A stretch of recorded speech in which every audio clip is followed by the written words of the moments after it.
my god, it's Hollow Knight, baby. Oh, it's Hollow Knight. Oh, I love this game. It's just so good. I'm actually gonna tweak this down just a little bit. I should have done that before I started the video, but it doesn't matter because it's Hollow Knight, baby. I got a lot of hours in this video game. According to Steam, I have 162 hours in this video game, which you can see on my main save here. You can see a lot of that, but I'm gonna start a new game. I'm not gonna do a Steel Soul. I'm not gonna do a God Seeker. I'm just gonna do a classic. I just want to play this video game.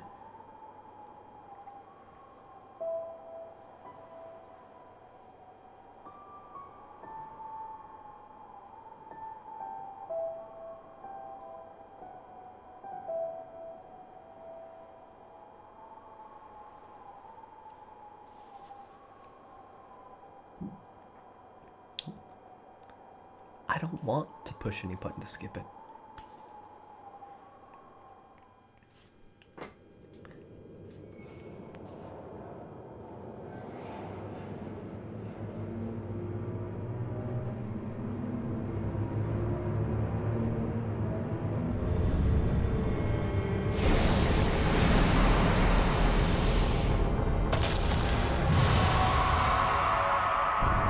Oh, he might.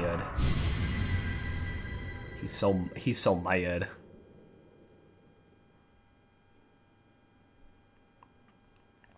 So much mad stuff happening.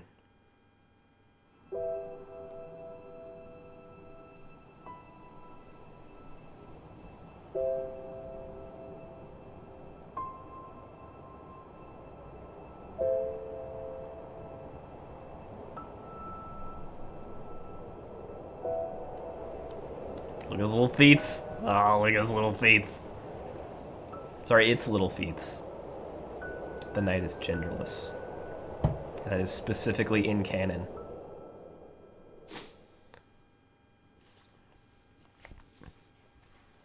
I would, and actually, so it'd be a question of if you would refer to the knight as they or it. I actually default to saying it, even though you would not do that for a person, because the knight is, well, there are secrets, but the knight is not exactly a person. Here's a secret you may not know about. The L15 Geo with that. God, I love the fucking environments are so beautiful. The backgrounds are beautiful. Everything about this game is so beautiful. They tutorialize stuff really well. It's just, oh, it's so good. I love it. They got a little hole that you got falling, so you got to figure out how to jump. I'm not gonna do anything like super fancy as far as like challenge is concerned. Like I'm not gonna do like a nail only, weak nail only run. I just want to play this game again. God, it's just so good. It's just like it is the perfect entry in this genre. I just need a palate cleanser. This talks about how to use focus, which is you hold down the B button to get here. I'll in case for whatever reason this is your introduction to Hollow Knight. This is what it says. Collect soul by striking enemies. Once enough soul is collected, hold B to focus soul and heal. Yeah. I have begun work on my video game, which I talked about in the Blasphemous videos, which I'm trying to actually get uploaded. They're like I'm uploading them way after I record them, because my wife has been streaming. I don't want to upload at the same time she's streaming, and every time I remember to upload, she's streaming. So I just don't want to get in the way with that. So I'm gonna try and do better to get all those videos up, get caught up on everything, so that these videos can go up too. I started on that, and I am looking to this game to figure out a lot of things to do right, because I want to do things right. I just love how this game executes stuff. Like this is one of the things I'll have to point out. Every single background in every room of these games is unique. It's like custom painted with all these doodads. That's such an amazing detail. Like it must have taken some serious work to do this. I'm sure they have some repeat portions they might use, but like for instance, that big piece being right there is sort of like every shot is a painting, based on the way that they constructed the models of these areas, which is just so impressive. It's so much work visually, or like so much work to produce like the visual effect, but it's just so satisfying. absolutely astounding. Higher beings, these words are for you alone. Within our lands, do not hide your true form. Let all bask in your majesty, for only this kingdom could produce one such as you. This is the early. You can get this charm very early. Fury of the Fallen. Charms are little equipable things. They change your abilities a little bit. They sort of like flex them in one direction or another. So I can't equip this yet because I haven't gotten to a bench. You don't get to a bench, which is the save point, until later on. Going that route also lets you get back here and get to that the geocache in the wall you might have missed earlier. Oh yeah, another little detail, like the foreground here, like even they did like a just barely foreground layer that they paint on top of to make the collision layer that you're walking on just seem a little bit more dynamic, which is like, my god, the amount of effort that they put into this is just incredible. And it fucking paid off. There is no other game that I think, especially no other Metroidvania that is as visually complete as this game is. And it feels good, and like, actually from a design standpoint, higher beings, these words are for you alone. Beyond this point, you enter the land of King and Creator. Step across this threshold and obey our laws. Bear witness to the last and only civilization, the Eternal Kingdom, Harvest. There's a lot of little things that they like didn't do that you see in a lot of platformers. One of them is there's not a lot of moving platforms in this game. There's just the elevator system in City of Tears. That's the only one I can think of off the top of my head. But for the most part, they do just static platforms. There's no angles. You don't walk up any angles. Everything is like, every platform is just flat. Oh,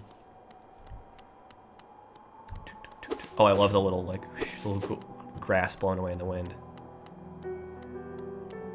The blurriness of the background really helps sell the size difference of stuff. Also, it keeps focus on the character in the front, which is just very smart. And of course, it has that glow around them.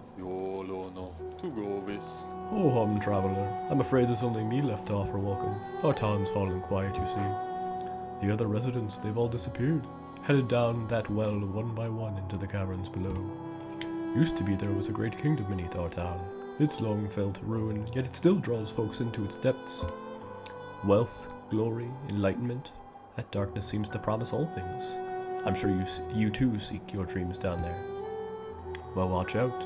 It's a sickly air that fills the place. Creatures turn mad and travelers are robbed of their memories. Perhaps dreams aren't such great things after all. Many used to come, hoping the kingdom would fulfill their desires. Hollownest it was once called. Supposedly the greatest kingdom there ever was, full of treasures and secrets. Now it's nothing more than a poisonous tomb full of monsters and madness. Everything fades eventually, I suppose. Feeling tired? That bench may be iron, but I assure you it's quite comfortable. There's no better place to collect your thoughts before heading below. Plus, I enjoy the company. Not that you seem the talkative sort. Yeah, I'm gonna sit on the bench, I'm gonna equip a charm, I'm gonna equip Fury of the Fallen, and I'm gonna maybe abuse the shit out of it. I'm jumping because you walk slower when you're in town, and I don't want to go slowly. I want to go play this video game. I'm gonna jump down the well. There's nothing to the right that you can get right now anyways. So, the genius of this area's design, Forgotten Crossroads, is that if you go right, you get to the main story mechanism, but you end up reaching a dead end that curves you back around to the left again. So I'm just gonna go to the right because for completeness' sake here. Oh yeah, I gotta meet Quirrell. Temple of the Black Egg. Hello there, how delightful to meet another traveler on these forgotten roads. You're a short one, but you've a strong look about you. I'm Quirrell. I have something of an obsession with uncharted places. This ancient kingdom holds many fascinating mysteries, and one of the most intriguing of them is standing right before us. A great stone egg lying in the corpse of an ancient kingdom. And this egg, is it warm? It certainly gives off unique air. Can it be opened? There are strange marks all over it. I do so love a mystery, and who knows what other marvels lie even deeper below us. For so long I felt drawn here. So many tales full of wonders and horrors. No longer could I resist. I just had to see it for myself. And what a time I chose to arrive. This dead world has sprung to life. The creatures are riled up and the earth rumbles. The air is thick. I wonder what could have brought it all about. To persevere in this ruin, that old nail alone just won't be enough. Though that's no problem. One only has to look around. Plenty have come before us, and most have met their grisly end, many more equipped than you and I. I'm sure they wouldn't mind were a fellow explorer to relieve them of their tools. It's a kindness, really. The dead shouldn't be burdened with such things. Did you pass that town above? What a gloomy little place, and such majesty hidden right beneath. I suppose that's why they've all headed down here. Who could resist such possibilities? Truly a marvel.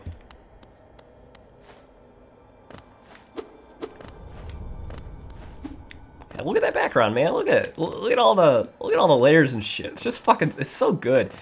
Noticing the blur effect is something I'm making mental note of. It really does a good job to. Oh yeah, in the foreground, the bugs flying in the foreground, the constant dust that winks in and out, adding some depth to it too. All of these little details, and this is what makes this game so compelling. That if it was just the rooms, if it was like you took the same rooms but you made it like a bland, tile set system, this game would not have nearly as much richness as it does. Look, there's still little bugs flying in the foreground. Like, everything's alive. Even this dead place, as Coral says, is coming to life from all these different little movements. I remember being so excited by the fact that, like, all the little, the grass and stuff, there's so much stuff to slash and break. It's the big boy. Actually, I'm going to get hit by him a couple of times. 1, 2. Okay. Now he dies much quicker. Yep, much quicker. Because I have Fury of the Fallen up. I can just heal myself up there, and we get a grub. The amount of like physics that's applied to each of the objects as you strike them is also really good. They relied on the physics system in Unity to generate a lot of the variety in the movements without having to just like have the same. So this is where. What's their name again? The little bug. The little singing bug.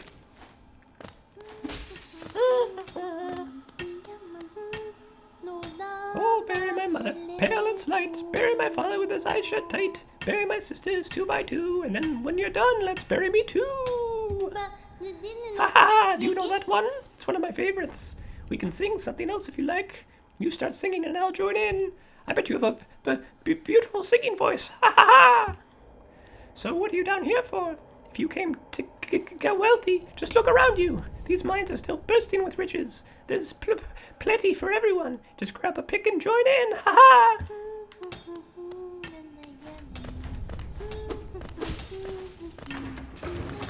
Yeah. So the limits of their moving platforms that they have are things like here, moving you up and down a space. But they don't do the usual foibles of platformers where they have like moving platforms that are moving left and right and you have to jump on them at the right time, which is very annoying, and I don't feel like actually very compelling gameplay. So it's a dead end up there. Woohoo!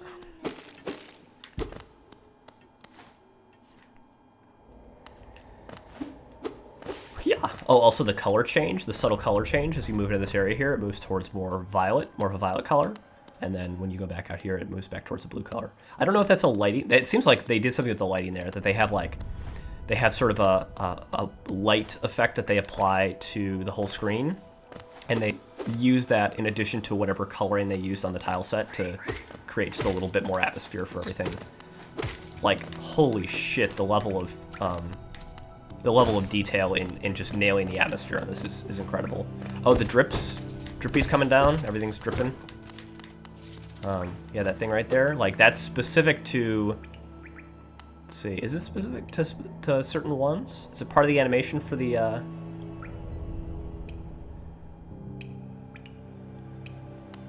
Huh, yeah, I wasn't sure if that was specific to like certain stalactites? Yeah, stalactite, models, or if it was, just something that they applied randomly. No, yeah, it's just something they applied randomly. It's just yet another detail for the environment that adds so much character to it. And now this is what I'm talking about with like, okay, look at this. They have these pillars here. You don't see this like row of pillars. They have like that, like these signs, these like wrought iron signs sort of peppered throughout. This room is like, it's kind of a statuary type thing. There you have the corridor here with the pillars, and then it kind of, you can see it opening up in the background, so the space opens up, and then you have like the signs and the statuary stuff, and then it kind of closes back up again. There's sort of like just almost like a weird graveyard of these things. There's a light shining from above there as if there's a break in the cave. Like all of these things, like all this room is, oh, I can't even look at the map yet. What's up? All this room is right now is just, it was just a handful of guys and a single platform in the air, and that's it. But like, there's so much character in it, and especially for early game, this gives the player a good opportunity to get familiar with the enemies they're fighting without being too overwhelmed by too much platforming stuff to happen. Yeah, look at the background. There's like a bridge in the back, or like an aqueduct kind of thing, with some more stuff painted on it. This, like, how they've done this is exactly how I want to do my own game, where I have just like a bunch of options for drawing into the background and the foreground and such, and building these locations room by room as unique spaces that inhabit this world. Even when you've destroyed every little doodad in the way, there's still a ton of stuff in the foreground and background to notice. The corpses of the enemies staying around leaves, you know, some persistent element to show, you know, what's gone before.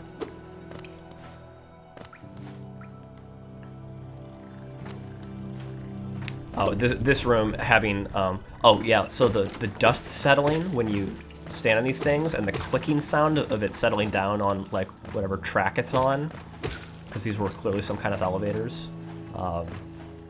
You see like the whole shaft in the background there. There's like, it goes so far back. It's hazy because it's foggy and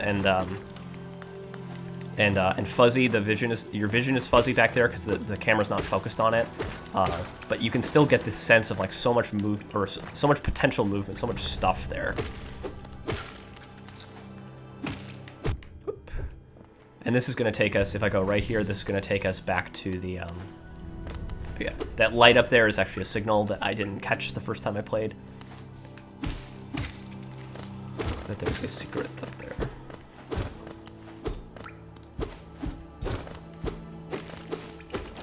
Little detail that your swing always alternates, so there's two swing attacks, one for sort of like left and one for right, or like one for forward swing and one for back swing, so it's not just like repeating over and over again.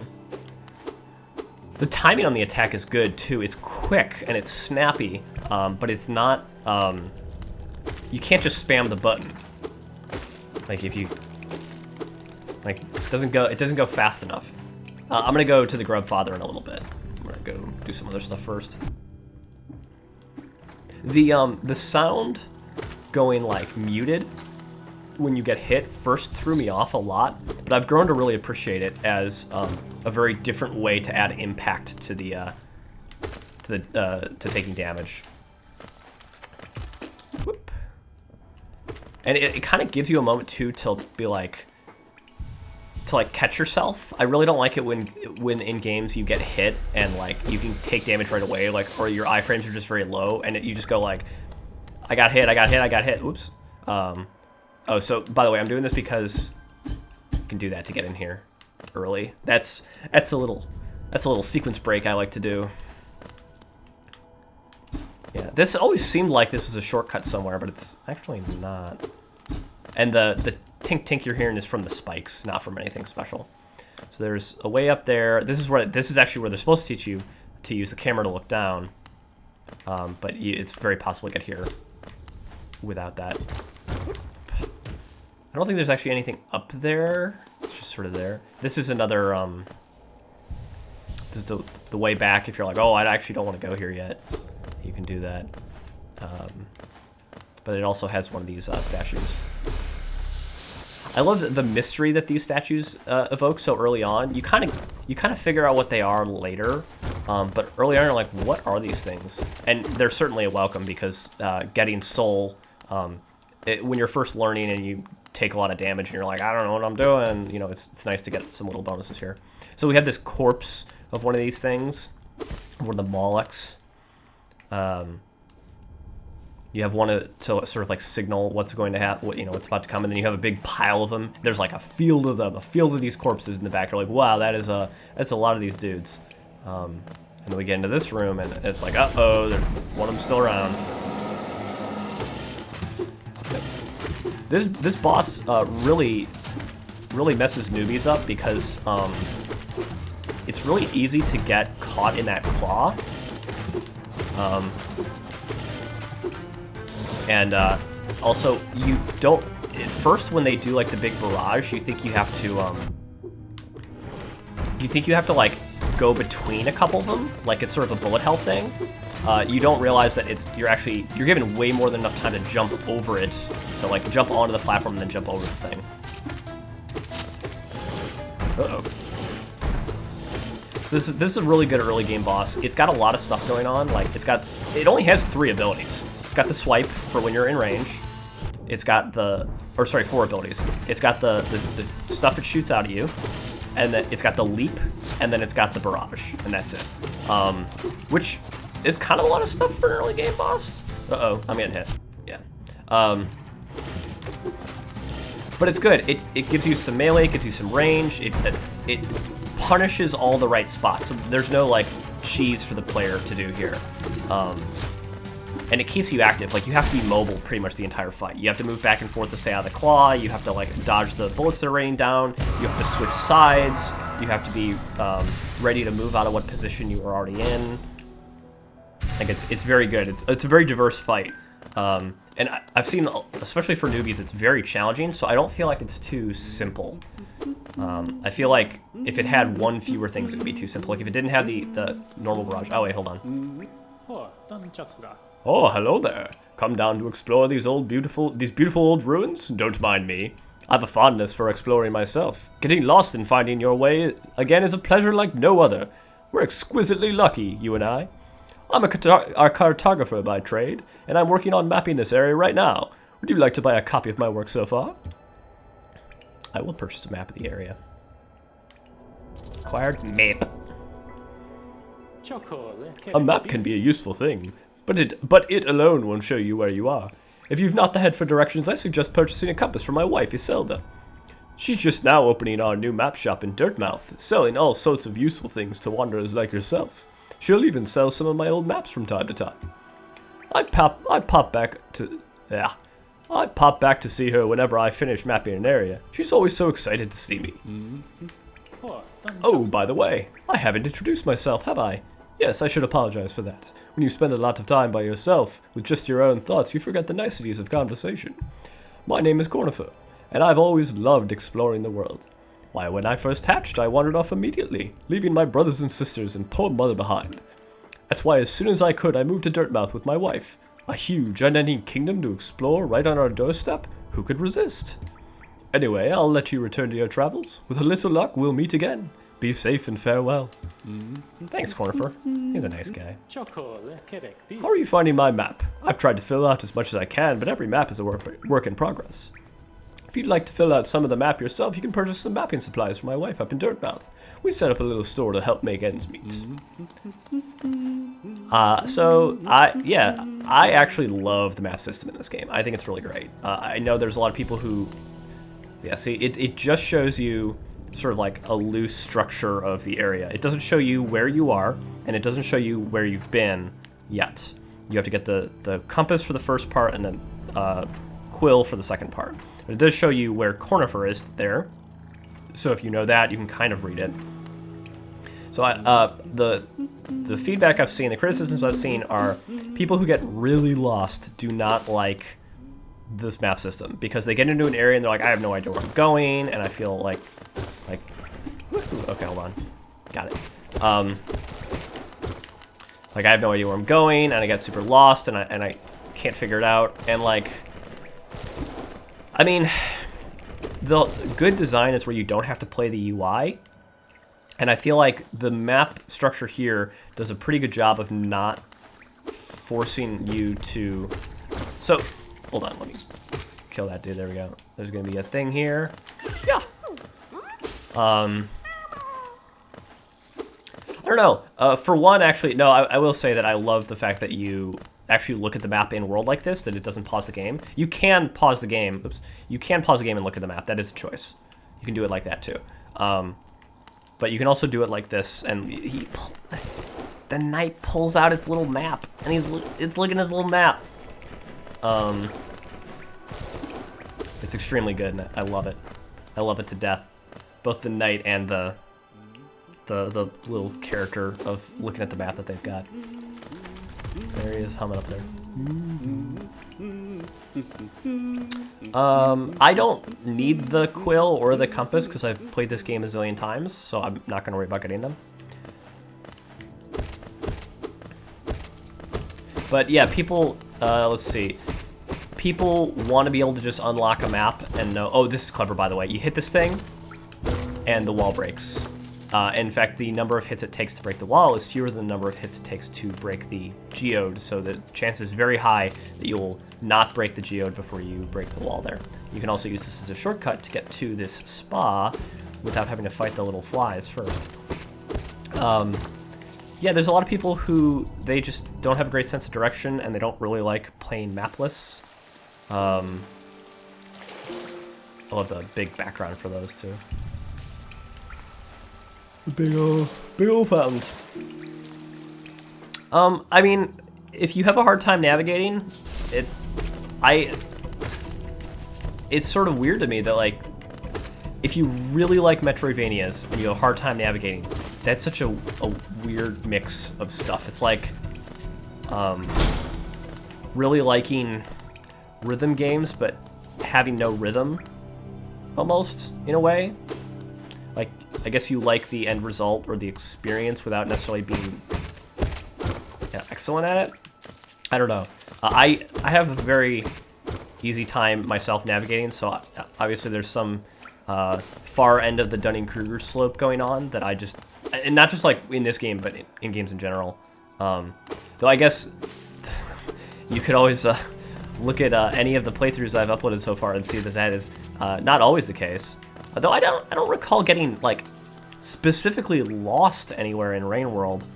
I took some wrong turns in, like, especially when I was doing the industrial complex, but a lot of that was just sort of, well, some of it was you can't go back once you've gone forward, and other parts of that is everything's a death trap. So let's see if I can pull this off. Oh no, I fucked it up. So you can keep that guy alive, and you can get him off to the right there, or off to the left, and you can get up into that area, which I'm gonna try and do real quick. Woohoo! Let's see, where are we at? Oh man, oh geez, oh man. 1 second, I need to check something. Somebody is sending me a message on the internet. Nah, nothing to worry about. Oh wait, hold on. Oh no, I'm interrupting this video. Okay. I'm interrupting this video to be a social messaging man.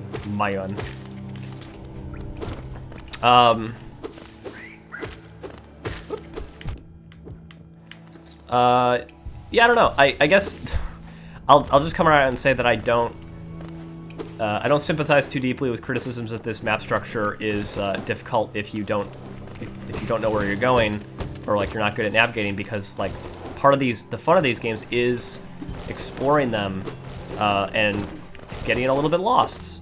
Like, you're gonna get lost in these games, and that should be part of the adventure. You know, like, how are you gonna find your way around? Like, you gotta figure that out. Woohoo! Oh my god, I actually could have kept it up there. Hold on, let me try that again. Yeah, you can. Nice. I don't want there to be a map that like tells me exactly where everything is and where to go and how to get there. That's not fun. And when that's present, I'll avoid using it wherever I can, but it's kind of hard, especially because it's very easy when you're looking at a map to just automatically glean information from it that you didn't intend to. Like, oh, I guess we go here now, you know. with this map, the only information it gives you is sort of like a rough outline. So it tells you, like, there's a big guy, so there's the Black Egg Temple, there's one of the directions I went. There's a big guy, and I know I couldn't go from the top because that was blocked off, so I got to go down here to the right, and so it shows you like the kind of spiral structure of this place. It shows a couple of rooms off to the side that have some bonus stuff in them, and you're like, cool, all right, I got a general shape of this thing. And when you get the quill, I probably will go. I'll go pick up the quill once I get the stagway. Then you know, like, I don't know, it's nice. I actually like that.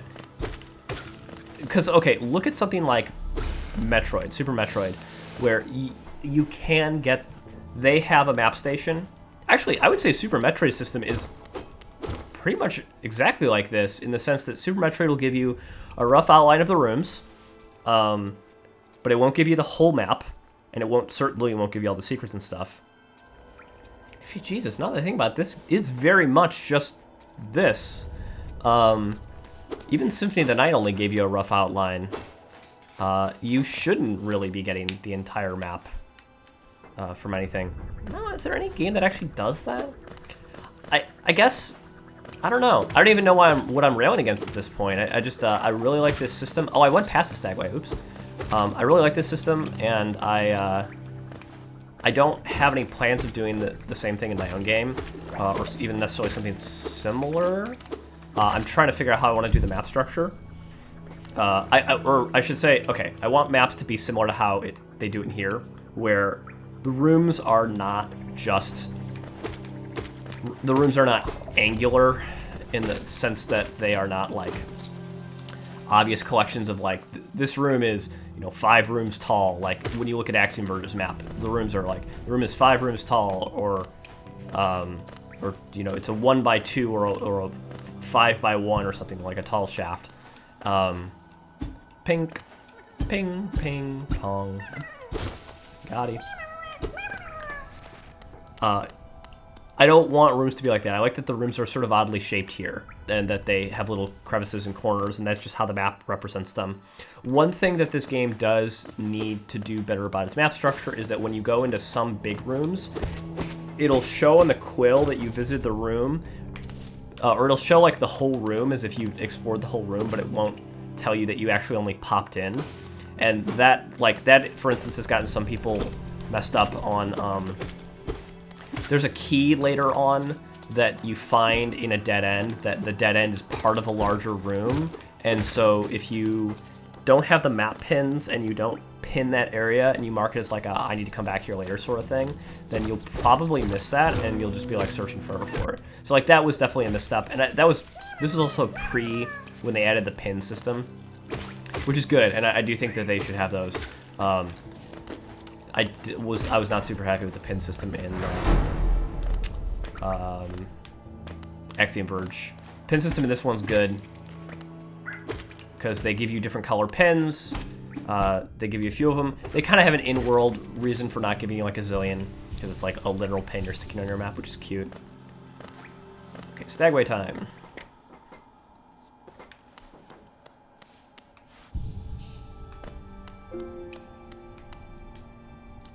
Huzzah.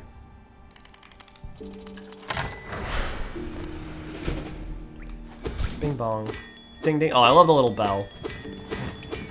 It makes different dings each time you hit it. Greetings, little one. It's been an age since I last heard the ringing of the station bell. It echoed down the stagways and called me to you. I've grown stiff and tired over these many years, and I've forgotten much, but the sound of the bell will always call me back. These stagways stretch the depths of Hollow Nest. If you want to travel them, hail me from the platform. I will take you where you need to go. Okay, I'm not gonna keep talking to him because doing that voice is very hard on my throat. I love Rave. He's got a little, what is it? Palanquin seats on his back, kind of like palanquin seats. Huzzah! And we're back in town. I love the bloom, by the way, that like so your character has a normal light bloom around them to show to help keep you in the center of the focus, make it easy to see your character, which is just fucking genius. You should always do that. But also, when you get near lights, their bloom increases as well, which is like, motherfucker. So good. These little details are so good. Bum bum. Bapanada. Come to buy a map, have you? It's really my husband you should be dealing with, but what a surprise! He's headed down below. He'll pop back occasionally to deliver new maps for the store, but I do wish he'd spend a little more time up here. I've not much interest in retail myself. Now, let's see what's here for me to sell. So I'll buy the quill, because I don't play, like, totally bare on this. I just don't need the wayward compass. And I don't really need any of the other pins, because I know what these all do. So I'm going to save my money for when I get the merchant.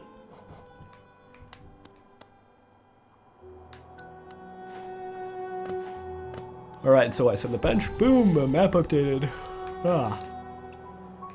Oh, yeah, here, let's go take a look at that. Look at that. And look, it's all filled out now. That's what I'm talking about, the rooms being all, like, weirdly shaped. Like, that's one thing that's so important to be able to tell where the fuck you're going. If each of these rooms along the center here, where, like, the Black Egg Temple is and such, were just, like, single tile rooms, you know, like, the row below it, you can see that one that's got, like, the stair-step pattern on it, and the one with the little dome, like, you can remember those rooms because of the shape of them, and it's so obvious when you look on the map, or I should say it's more obvious when you look on the map than when you're looking on just a straight-up tile map. This was such an improvement over old tile systems.